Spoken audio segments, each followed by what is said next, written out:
Most people ruin their communication without realizing it.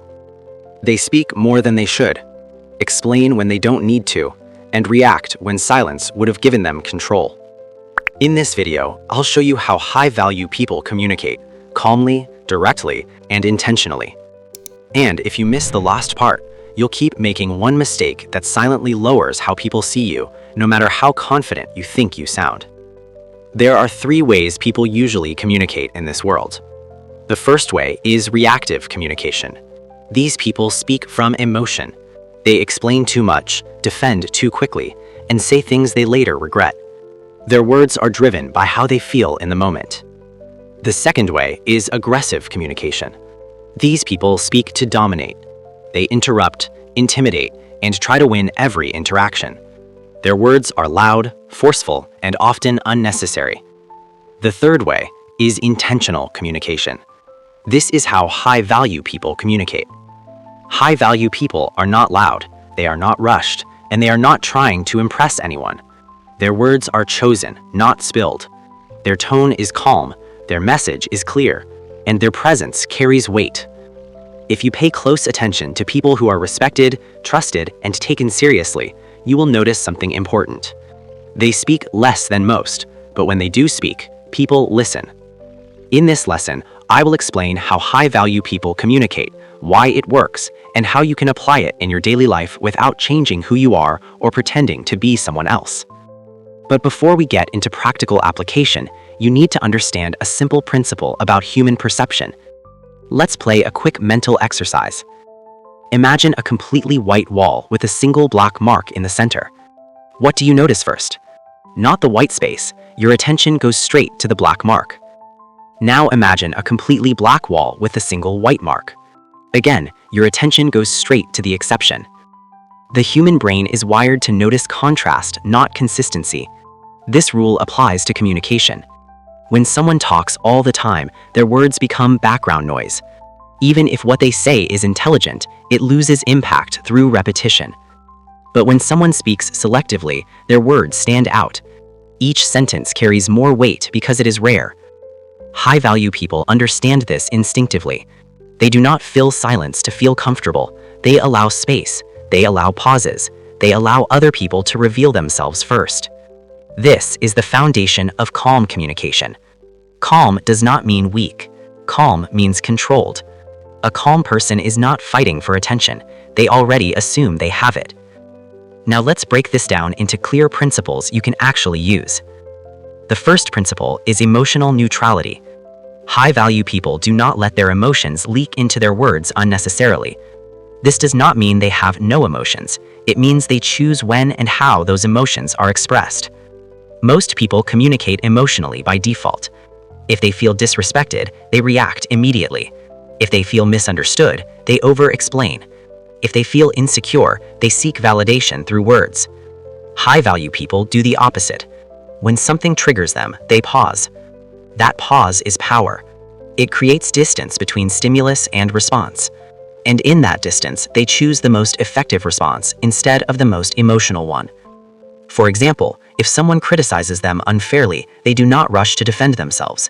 They may simply ask, "Can you explain what you mean?" This does 2 things at once. First, it keeps the conversation calm. Second, it forces the other person to justify their position. Emotional neutrality shifts control without confrontation.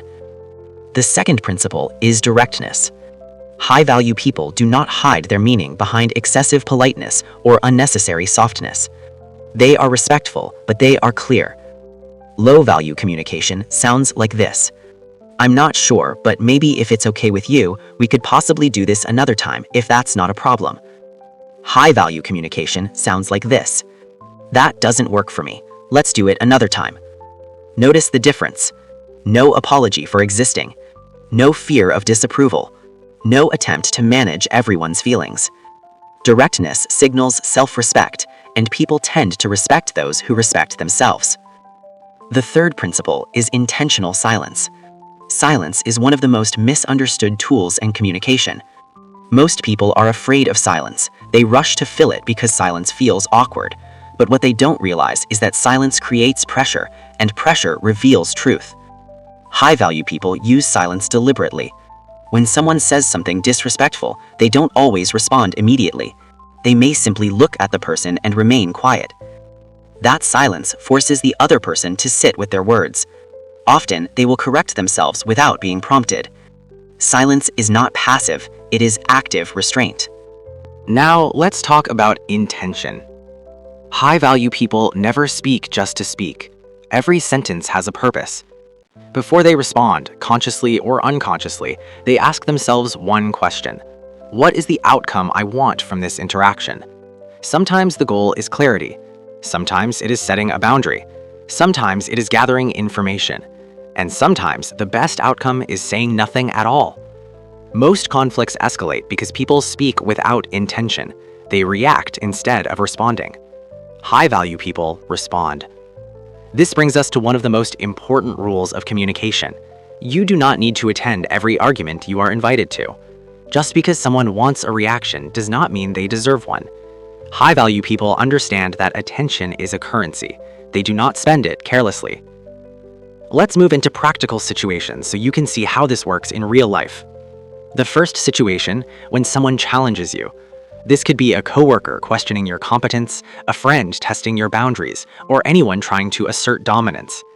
Low-value response, explaining yourself aggressively, raising your voice, or listing credentials.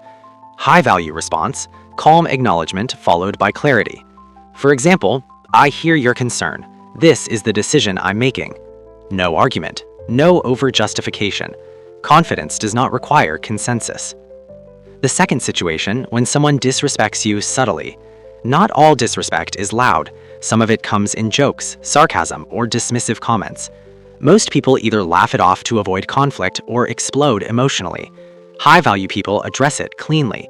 They might say, "What do you mean by that?" Or, "Let's keep this respectful." Simple, calm, direct. This forces accountability without escalation. The third situation, when you are emotional. This is where most people lose control of their communication. High-value people recognize when they are emotionally charged and delay important conversations. They understand that clarity requires calm. They might say, "I need some time to think about this. I'll get back to you." This is not avoidance, it is discipline. Now let's talk about listening. High-value communication is not just about speaking well, it is about listening better than most. High-value people listen to understand, not to reply. They do not interrupt. They do not mentally rehearse their response while the other person is talking. They observe tone, body language, and emotional undercurrents. Often what people don't say matters more than what they do.